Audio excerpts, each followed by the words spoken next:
नमस्कार. मी कुमार काणे, श्री गोपीनाथ सबलेम पारसिक नगर या सोसायटीचा ट्रेजरर.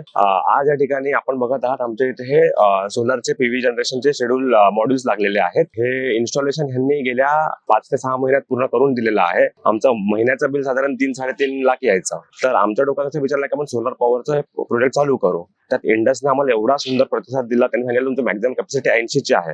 आता 80 ची कॅपॅसिटी असल्यामुळे आमचं साधारण नाही म्हटलं तरी 1,70,000 ते 1,80,000च्या आसपास आमचं बिल कमी होणार आहे. तर जे 3.5 लाखाचं बिल आमचं साधारण 1.5 ते 2.25 लाखावरती येईल. तो एक विषय झाला. ह्या बाबतीत आता शासनाकडून सबसिडी असते. तर प्रत्येक किलोवॉट मागे शासन आपल्याला 18,000 रुपयाची सबसिडी देतं. तर आम्हाला हे भले खर्चिक आहे, पण शासनाकडून जवळपास आम्हाला 14.5 लाखाची सबसिडी येणार आहे.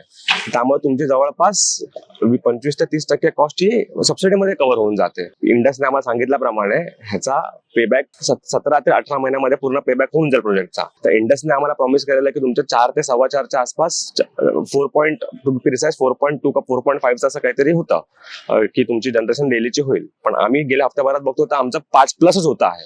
तर आमचं 80 किलो वॉटचं तर त्यांच्याप्रमाणे 320 ते 350च्या आसपास आमचं झालेलं पाहिजे जनरेशन. पण आजच्या तारखेला आमचं जनरेशन 400+ होत आहे.